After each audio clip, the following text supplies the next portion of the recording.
A very good morning to all the student. Today we are going to start a second chapter. आज हम लोग second chapter start करेंगे और हमारा second chapter क्या है? The two sculptors. ये दो फ्रेंड्स की स्टोरी है जो एक स्कल्प्टर्स हैं by they are artist by their professions. So shall we start the chapter? We begin our chapter.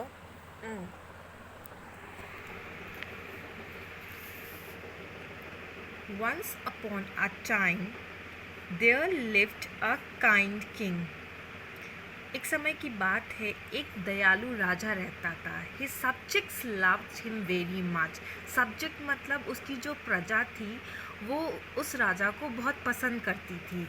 In his kingdom, there lived a two sculptor. उसके राज्य में दो स्कल्प्टर रहते थे. Sculptors they were called Chandra and Lakshman. उन दोनों का नाम क्या था? एक का नाम चंद्रा, दूसरे का नाम लक्ष्मण था.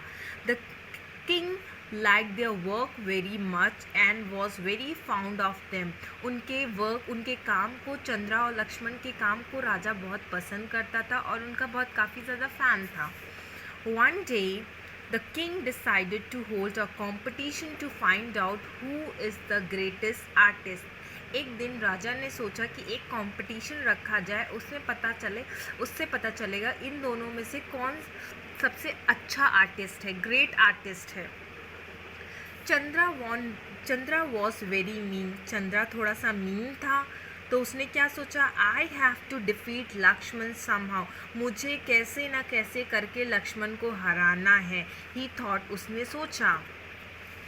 सो just before the day of the competition, जिस कॉम्पिटिशन के एक दिन पहले, he went to Lakshman and said एक दिन पहले वो लक्ष्मण के पास गया और उससे बोला, please lend me your tool. I can not find my tools at home. क्या तुम प्लीज़ मुझे अपने टूल्स दे दोगे? मुझे मेरे नहीं मिल रहे हैं at the home.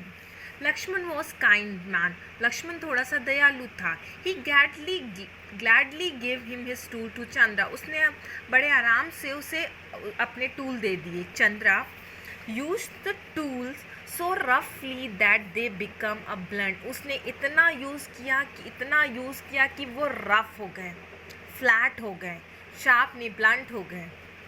The next day Chandra and Lakshman reach the king court. उसके दूसरे दिन कंपटीशन था. चंद्रा और लक्ष्मण दोनों किंग के कोर्ट में पहुँचे. Chandra quickly return the tool to Lakshman. वहाँ पे चंद्रा ने लक्ष्मण को उसके टूल्स वापस कर दिए. Lakshman was shock to see his tool. उसको थोड़ा सा शॉक हुआ क्योंकि उसके टूल्स ब्लंट हो चुके थे. I think I should withdraw from the competition thought the Lakshman. Lakshman ने सोचा मुझे कॉम्पिटिशन से हट जाना चाहिए because my tools are not proper.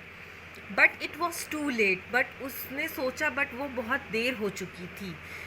You have to make a burst of the king announce by the हेडल. बर्स्ट मतलब आपको राजा का फेस बनाना, उसका बॉडी फेम बनानी है, बॉडी शेप.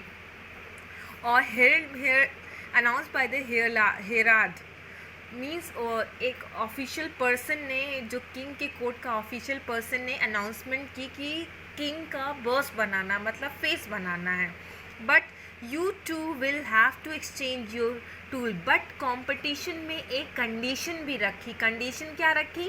कि तुम दोनों को अपने टूल्स को एक्सचेंज करना. लक्ष्मण चंद्रा का लेगा, चंद्रा लक्ष्मण का लेगा. That was a condition. तो लक्ष्मण तो खुश हो गया. The sculptor can work best with their own tool. उसने कंडीशन, क्योंकि जो आर्टिस्ट होता है वो अपने टूल्स के साथ तो बहुत अच्छे से काम कर ही सकता है. बट अ ग्रेट स्कल्प्टर, एक जो महान स्कल्प्टर वो होता है, is a one who can work with someone else too. जो दूसरे के टूल्स का यूज़ करके जो अच्छी चीज़ बनाए, that is a great sculptor. That was the condition of the competition. ये कंडीशन थी कॉम्पिटिशन की. Chandra was shock to hear this. Chandra को बहुत शॉक हुआ ये सुनकर. Lakshman quickly took the Chandra tool. और लक्ष्मण ने तुरंत चंद्रा का टूल लिया and gave him his tool. और अपने टूल्स उसे दे दिए. Using Chandra tools Lakshman curved a sculpture easily. Chandra के टूल्स लेके उसने बहुत अच्छा सा स्कल्पचर बनाया। But Chandra could not work with Lakshman, पर चंद्रा जो था वो लक्ष्मण के टूल के साथ नहीं काम कर पा रहा था। He was not able to make the sculpture. Oh what a fool I have been, मैं कितना बुद्धू था। I have been punish for being a mean, मुझे पनिशमेंट मिली है, मुझे सज़ा मिली क्योंकि मैं थोड़ा सा मतलबी था। थॉट द चंद्रा, चंद्रा ने ऐसा सोचा। क्यों? चंद्रा ने ऑलरेडी लक्ष्मण के टूल्स लेके उसे ब्लंट कर दिया था कि कंपटीशन में जीतने की इच्छा थी। बट कंपटीशन में तो कंडीशन रख दी गई कि एक दूसरे के एक्सचेंज करके टूल यूज़ करना। Lakshman won the competition easily, Lakshman competition को जीत गया। The king rewarded him well, king ने उसे पुरस्कार भी दिया। Chandra lost because of folly and jealousness, और चंद्रा कंपटीशन हार गया बिकॉज ऑफ जेलसी। तो इस चैप्टर से हमें क्या मॉरल नॉलेज मिलती? That we should not be mean, हमें कभी मीन नहीं होना है।